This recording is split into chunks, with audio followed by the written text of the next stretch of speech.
देखिए, सबसे पहले तो मैं इस बात को मीडिया के तवस्सुस से आवाम के सामने लाऊंगा कि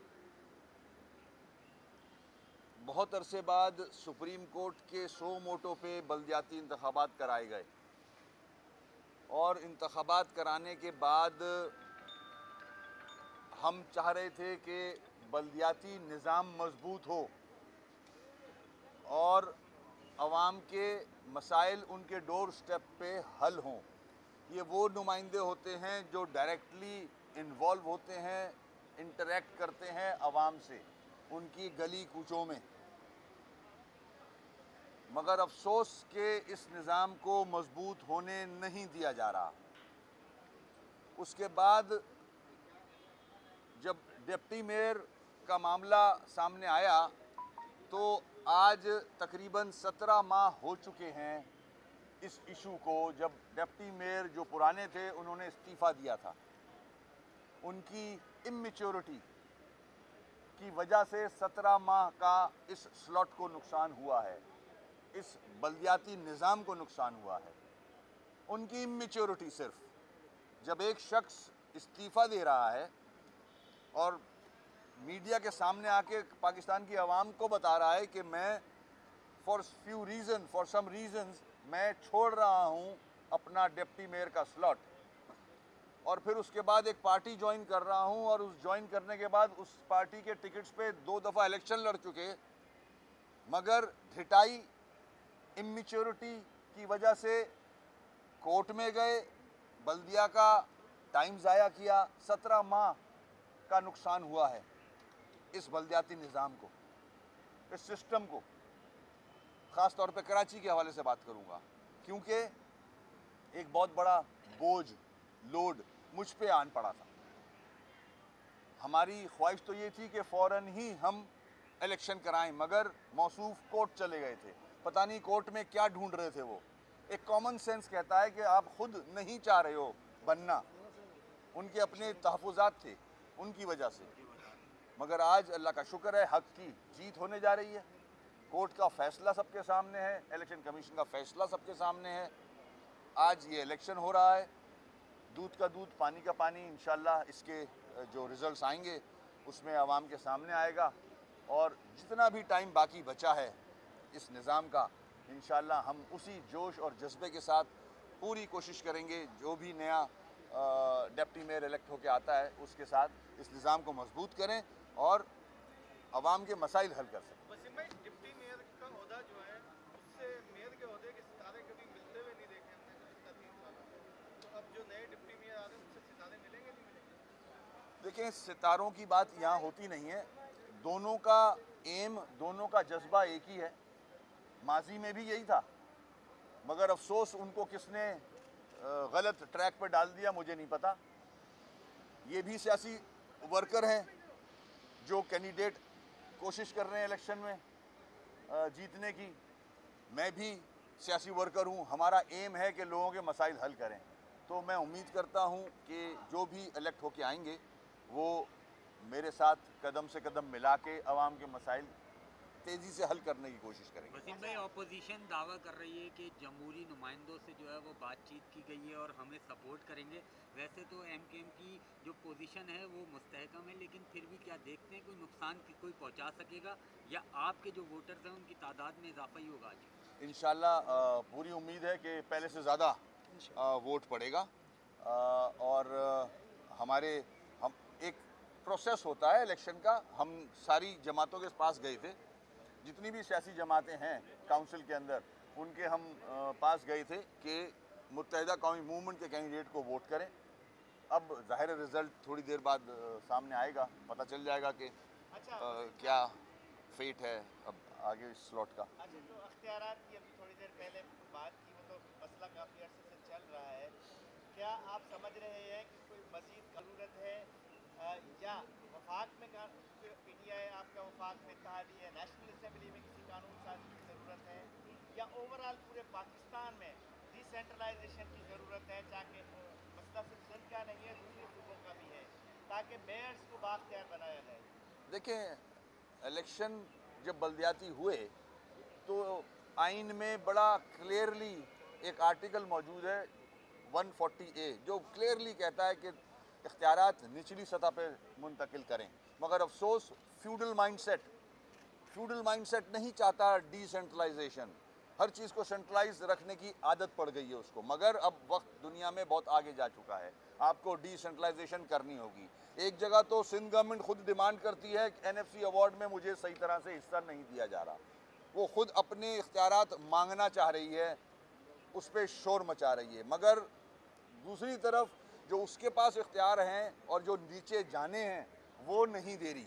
वो बल्दियाती जो इदारे हैं उनके इख्तियारात अपने पास रखे हुए हैं, वाटर बोर्ड बल्दियाती फंक्शन है वो उन्होंने अपने पास रखा हुआ है, डिस्पोजल ऑफ गार्बेज वो उन्होंने अपने पास रखा हुआ है जो कि KMC का फंक्शन होना चाहिए, ट्रांसपोर्ट उन्होंने अपने पास रखा हुआ है, या तो अपने पास रख के डिलीवर कर रहे होते।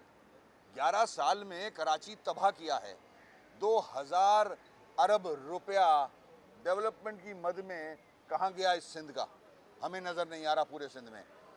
या तो खुद कर रहे होते तो मैं भी खामोश रहता, नहीं ठीक है कोई बात नहीं, कम से कम डेवलपमेंट हो रही है, मगर अफसोस कि एक तरफ तो अपने लिए शोर मचाया जा रहा है फेडरल गवर्नमेंट से, दूसरी तरफ इख्तियारात नीचे मुंतकिल नहीं किए जा रहे। इस सिस्टम को ये मजबूत नहीं करना चाहते, नहीं देखना चाहते। मैं इस सिलसिले में सुप्रीम कोर्ट में गया हुआ हूँ, पटिशन लगाई हुई है 140A आर्टिकल की इम्प्लीमेंटेशन के लिए। मैं पूरी उम्मीद करता हूँ कि सुप्रीम कोर्ट ऑफ पाकिस्तान इस मैटर को जल्द से जल्द निपटाएगा, क्योंकि सिर्फ MQM या कराची की बात नहीं है, अगर कोई ऐसा फैसला आता है वो पूरे मुल्क पे इफेक्ट करेगा, बल्दियाती निज़ाम मजबूत होगा। प्राइम मिनिस्टर साहब कह चुके हैं, chief justice of Pakistan, supreme court ये क्लियरली बहुत दफ़ा कह चुका है कि जब तक बल्दियाती निज़ाम मजबूत नहीं होगा मुल्क डेवलप नहीं करेगा। प्राइम मिनिस्टर रिकॉर्ड पे हैं कि जब तक कराची डेवलप नहीं होगा मुल्क डेवलप नहीं कर सकता। तो इतने सारे आपके पास शवाहिद मौजूद हैं, इतने सारे आपके पास रीजंस मौजूद हैं to strengthen this third tier of government. जब तक ये गवर्नमेंट मजबूत नहीं होगी, जमहूरियत भी मजबूत नहीं हो सकती मुल्क में। भाई एक कॉन्स्पिरेसी थ्योरी है जो कल से गर्दिश कर रही है मार्केट में कि डेप्यूटी मेयर इसलिए होता है कि जब in the absence of mayor he can take over the KMC and it's जो भी इसके रोज़मर्रा के काम होते हैं, तो वो डेप्यूटी मेयर इसलिए अब इलेक्शन में आ रहे हैं कि शायद आपको आपके खिलाफ जो मुकदमात है उसमें से एक आदमी जो है वो आपकी बेल जो है वो जो हुई भी है उसको ले लेंगे और दोबारा आपके जहाँ से सफ़र का आगाज़ हुआ था मेयर का वहीं ले जाएंगे। क्या इस कॉन्स्पिरेसी थ्योरी को आप कहीं दिख रहे हैं कि कहीं वो ठीक? मेरे ख्याल में किसी की ख्वाहिश तो हो सकती है कि मैं अंदर हो जाऊं, मेरे हो सकता है बहुत अच्छे दोस्तों की भी ख्वाहिश ये हो कि मैं अंदर हो जाऊं, और कुछ चाहते होंगे कि मैं जितनी जल्द हो सके अंदर हो जाऊं, मेरी बेलें कैंसिल हो जाएं, मुझे नैब उठा के ले जाए। मैं ये कॉन्स्पिरेसी सुन रहा हूं अपने करीब के लोगों से ही, मगर मैं जो जिम्मेदारी मिली है मैं उसको अदा कर रहा हूँ, सिंसियरली अदा कर रहा हूँ। अगर कोई भी इदारा समझता है कि आई एम एट फॉल्ट, अगर कोई ऐसे शवाहिद हैं, I am ready to face any court. I am facing all the courts in Pakistan. मैं ऑलरेडी फेस कर रहा हूँ, 40 मुकदमों के साथ मेयरशिप भुगता रहा हूँ, निभा रहा हूँ 40 मुकदमों के साथ। तो अगर कोई ऐसी चीज़ है, इंक्वायरीज हो रही हैं, बिल्कुल होनी चाहिए, हम कोऑपरेट कर रहे हैं इंक्वायरीज करने वालों से और करेंगे। अगर कोई ऐसी चीज़ सामने आती है, I will face it, I am not afraid of anything. दूसरा ये कि Sindh solid waste management board जो है वो नाकाम हो गई है। वेस्ट में उन्होंने अभी टेंडर किया था और वेस्ट में उन्होंने चाइनीज़ कंपनी को लिख दिया कि जी आपने चूँकि फुलफिल नहीं की जो भी हमारी आपके साथ तय हुई थी चीज़ें, तो Sindh solid waste management board नाकाम हो रहा है। इससे कबल भी बल्दिया ही चलाती थी, क्यों ना बल्दिया को महकमा वापस चला दे दिया जाए। 10 अरब रुपए साल के खर्च। देखिए मेरे ख्याल में आपके इल्म में होगा, सुप्रीम कोर्ट के ऑर्डर्स मौजूद हैं कि ये अगर आपने कमीशन का जो वाटर कमीशन था उसके ऑर्डर्स मौजूद हैं रिकॉर्ड पे कि ये महकमा फेल हो चुका है, इसको फ़ौरन बंद किया जाए और बल्दियाती जो हुकूमत है उसको ट्रांसफ़र किया जाए। मैं उस ऑर्डर की इम्प्लीमेंटेशन के लिए हाई कोर्ट में गया हुआ हूँ, मगर अफसोस कि वहाँ से भी कोई फ़ैसला आ नहीं रहा। जल्द से जल्द हाई कोर्ट से भी रिक्वेस्ट करूँगा कि उस फैसले को, उस केस को निपटाया जाए ताकि लोगों को रिलीफ मिले। पूरा कराची कचरे से भर चुका है।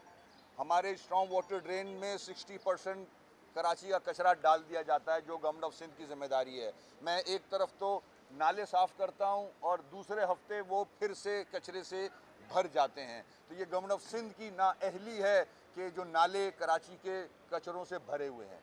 अच्छा वसीम भाई, जो पुराने साथी इधर उधर हो गए थे, ख्वाजा अजहर भाई ने भी आज वापसी का वो किया है कि वापस आ जाएं जो लोग चले गए थे, खासतौर पर डिप्टी मेयर को साबिक। तो क्या आप भी पुराने साथियों के लिए कोई मैसेज देंगे कि वापसी के लिए उनको बुलाएंगे? देखिए, MQM पाकिस्तान के दरवाजे खुले हैं, जो मर्जी आ जाए। ये एक जद्दोजहद है हकूक़ के लिए और निज़ाम को मजबूत करने के लिए, अवाम के मसाइल हल करने के लिए। हमने PTI से भी इन्हीं डिमांड्स पे एग्रीमेंट किया है कि कराची के इश्यूज़ रिजॉल्व हों। हमारी इस जद्दोजहद में कोई भी शामिल होना चाहता है, ही इज़ वेलकम। अच्छा वसीम साहब, कराची के पुलिस का भी एक बड़ा मसला चल रहा है इख्तियारात का, क्योंकि दुनिया के बहुत सारे मुल्कों में सिटी पुलिस जो होती है वो भी मेयर के अंडर होती है, बहुत सारे डेवलप कंट्रीज में। तो एक ज़माने में था भी सही जब यहाँ शहरी हुकूमत थी, सिटी गवर्नमेंट थी। पुलिस के इख्तियारात पे आप क्या कहेंगे? सिंध हुकूमत के पास होने चाहिए, मेयर के पास होने चाहिए, इस वक्त डायरेक्टली वफाक के पास पुलिस का कंट्रोल है, क्या कहेंगे आप? अगर जो हमने पटिशन सबमिट की है सुप्रीम कोर्ट ऑफ पाकिस्तान में for the implementation of 140A, उसमें हमने ये मेंशन किया है कि पुलिस जो है वो मेयर के मातहत होनी चाहिए। पूरी दुनिया में ये सिस्टम है, मगर मैंने कहा जैसे बाबा आदम निराला है, ख़ास तौर पे सिंध का, सेंट्रलाइजेशन चाहते हैं। डिसेंट्रलाइजेशन में डर लगता है उनको, सेंट्रलाइजेशन की आदत पड़ी हुई है। अब दुनिया आगे चली गई है, इख्तियारात निचली सतह पे होने चाहिए। मैं अफसोस से कहूँगा, बल्कि कंडेम करूँगा पुलिस की performance, specially in Karachi. Trigger friendly, trigger free police मैंने दुनिया में नहीं देखी। आबादी में कोई भी वेपन्स, ऑटोमेटिक वेपन इस्तेमाल नहीं करता। इनकी ट्रेनिंग नहीं हुई हुई है। IG सिंध से कहूँगा, होम सेक्रेटरी से कहूँगा, चीफ मिनिस्टर ऑफ सिंध से कहूँगा, क्योंकि वो उनके मातहत है, कि कराची को क्या समझा हुआ है। 2 साल में 6 बच्चे पुलिस की गोलियों से अल्लाह को प्यारे हो चुके हैं, शहीद हो चुके हैं। इनफ इज़ इनफ, बहुत हो चुका। कराची में ना आप पानी दो, ना आप बिजली दो, ना सीवरेज का निज़ाम दो, ना ट्रांसपोर्ट दो। ऑन द टॉप आप पुलिस को आपने खुला छोड़ा हुआ है कि जहाँ मर्जी फायरिंग करते फिरो आप ट्रेनिंग के बगैर पुलिस को भर्ती किया गया है। जिनको कुछ भी नहीं आता वो कराची में ड्यूटीज़ अंजाम दे रहे हैं, जिनको बंदूक पकड़नी नहीं आती वो कराची में ड्यूटीज़ अंजाम दे रहे हैं। अगर किसी चोर डाकू को देखते भी हैं तो फायरिंग शुरू कर देते हैं। ऐसे नहीं होता है भाई। पुलिस IG से कहूँगा कि जो गुंजान आबादियों में जो ड्यूटीज़ हैं, अगर आपको नहीं आता तो कुछ मैंने भी सीखा हुआ है, मैंने भी होम चलाई है, मुझसे सीख लें। गुंजान आबादियों में पुलिस वालों को ऑटोमेटिक वेपन नहीं देते हैं। ये मैं IG से मुखातिब हूँ, इनको डी वेपनाइज करें। अगर कोई कारनामे करने हैं पुलिस ने तो अपनी इंटेलिजेंस वर्क को मजबूत करें, इंटेलिजेंस वर्क को ठीक करें। आपका इंटेलिजेंस वर्क ज़ीरो है। आप किसी एजेंसी के थ्रू इंफॉर्मेशन लेते हो तो कारनामे अंजाम देते हो। आपका खुद परफॉर्मेंस ज़ीरो है। आप कराची के लोगों को मार रहे हो। आपने 1.5 साल का बच्चा मार दिया। उनके माँ बाप से तो पूछो आप, किधर से आया था वो पुलिस वाला, किस डिस्ट्रिक्ट से आया था कराची में। अगर वो इंटीरियर का है तो इंटीरियर में ही पोस्ट करें उसे, कराची में नहीं पोस्ट करें उसे। हम मरने के लिए नहीं बैठे यहाँ, हमारे बच्चों को मारा जा रहा है। इनफ, हद हो गई है। अब मैं IG से डायरेक्टली बात कर रहा हूँ आपके तवज्जुह से, कि अगर आपको नहीं आता to handle police, to handle this department, please resign and leave the space for somebody trained, somebody experienced. ये कराची शहर है, पूरा मुल्क है, ये पूरे मुल्क को चलाता है। आपने मजाक बनाया हुआ है यहाँ के शहरियों को। चले, ये कौन से अखबार से हो आप? कौन से अखबार से हो आप? जी, तो उस वक्त तो कत्ल गारतगिरी बहुत ज्यादा थी, टारगेट किलिंग उरूज पर थी। उस वक्त पुलिस फिर क्या कर रही थी? किस वक्त? इस वक्त आप आप होम डिपार्टमेंट के मुशीर थे, हाँ उस वक्त की बात आपने मिसाल दी थी ना कि मुझसे सीख ले, हाँ, उस वक्त तो टारगेट के लिए बड़ी उरूज पर थी। ये पता नहीं आप कौन सी रिपोर्ट दे रहे हो मुझे, ऐसी कोई बात नहीं थी। की बात है। मैं भी हकाइक की बात कर रहा हूँ, ऐसी कोई बात नहीं थी। आप अपना रिकॉर्ड स्टेट कर लो, आज का रिकॉर्ड निकाल लो और मेरे वक्त का रिकॉर्ड निकाल लो, निकाल के फिर मुझसे बात करना। ये बताइएगा डिप्टी मेयर साहब के हवाले से एक मसला केएमसी ने कल भी एक लेटर जारी किया कि कुछ सरकारी गाड़ियां उनकी जेर इस्तेमाल है, तो हटा दिया, डिप्टी मेयर भी नहीं है। इसकी वजह बोरा के पास जो गाड़ियां हैं क्या वो देखें 3 गाड़ियां उनके पास हैं, हमारे रिकॉर्ड पे मौजूद हैं, उनको हैंडओवर की गई थी, उनके रिसीविंग मौजूद है। उनको मैं as a mayor Karachi request करता हूं कि आपका केस भी निमट चुका है, आप डिप्टी मेयर रहे भी नहीं हो, अब वो गाड़ियां हुकूमत की हैं, केएमसी की हैं, वापस कर दें। वापस करते हैं तो उसकी एक डिपार्टमेंट रिसीविंग देता है, वो दिखा दें आपको, वो मांग लेते आप। जब ये उन्होंने जवाब दिया था तो वो मांग लेते। अगर आप वापस नहीं करोगे तो डिपार्टमेंट कानूनी कार्रवाई करेगा। तो अगर आप चाहते हो कि मज़ीद आप जिल्लत उठाओ जो आपने 17 महीने उठाई है इस छोटे से इशू पे, मैं नहीं चाहूँगा, क्योंकि मेरा भी आपके साथ वास्ता रहा है, मैं नहीं चाहूँगा इन 3 गाड़ियों के पीछे आप अपने आप को अपने नाम को उछलवाओ, क्योंकि वो मीडिया में आएगा। जाहिर है कानूनी कार्रवाई होगी, डिपार्टमेंट करेगा कानूनी कार्रवाई। आज आपने मेयर कराची के तौर पर बड़ी अच्छी बात की कि ये वेपनाइज नहीं होना चाहिए, ऑटोमेटिक मशीन नहीं होनी चाहिए। अगर कोई इमलाक को नुकसान पहुंचाता है केएमसी के तो आप उस पर एफआईआर करवाते हैं, या अगर गाड़ियां अरशद बोरा नहीं देंगे तो उन पर एफआईआर होगी जो होनी चाहिए। ठीक है, शहर के बच्चे मर गए, खवातीन मर गई, पैरामेडिकल की स्टाफ की एक नर्स मर गई, एक डॉक्टर बच्ची मर गई, कितने बच्चे और मरेंगे शहर के अंदर? आप अपनी मुद्दत में एफआईआर करवाने का हक रखते हैं, क्या करवाएंगे अगर आपकी ये मामला ठीक ना हो? देखिए अल्लाह ना करे अब फिर से ऐसा कोई वाक़या हो, किसी का बच्चा जाए, मेरे को तो बात करने के लिए अल्फाज नहीं है। मैं उसके जनाजे में भी गया था, वो लड़की जो डाओ मेडिकल की जिसको गोली मार दी थी पुलिस ने, और अब ये 1.5 साल का मासूम बच्चा, इनके घर जाते हुए मुझे प्रॉब्लम हो रहा है, क्योंकि मैं बर्दाश्त नहीं कर सकूँगा। जिसका इतना बड़ा नुकसान हुआ हो वो कराची में, ये हमारी जिम्मेदारियां हैं, ये सीएम की जिम्मेदारी है, ये प्राइम मिनिस्टर की जिम्मेदारी है कि माल जान की हिफाजत रखें, हिफाजत करें। अल्लाह ना करे ऐसा वाक़या हो, बल्कि मैं जाहिर है जाऊंगा उनके घर, उनसे मिलने, जो मैक्सिमम हो सकेगा वो करेंगे। ये भी बताइए कि ये जो इत्तला थी कि टूट का शिकार एमकेएम और मुख्तलिफ जो है वो चेयरमैन चले गए, ये हो गए, तो ये वाज़ेह अक्सरियत से होने के बाद जो है वो तमाम चीज़ एक्सरसाइज तो खत्म हो गई, आज फिर एमकेएम वहीं खड़ी है। देखिए अल्लाह का शुक्र है, जो सुनामी था जिससे गुजरे हैं हम, वो सब वापस आ रहा है। Now this is a time for MKM to come back. हमारा ये कम बैक है एमकेएम का। आप 27 के जलसे को देखिएगा, फिर मुझसे सवाल कीजिएगा। इंशाल्लाह आप ऐसा जलसा आपने कराची में माजी में देखा होगा। हम फिर से वही मजबूत एमकेएम जो है, पाकिस्तान पतंग जिसका ब्रांड नेम है, ब्रांड है, उसमें रहते हुए हम अपनी जद्दोजहद हमने फिर से शुरू कर दी है। कि आप बात करते हैं उसकी, अब अभी मौजूदा सिस्टम में रहते हुए बात हो रही है सदारती निज़ाम। मेरे ख्याल में हम बहुत आगे जा रहे हैं।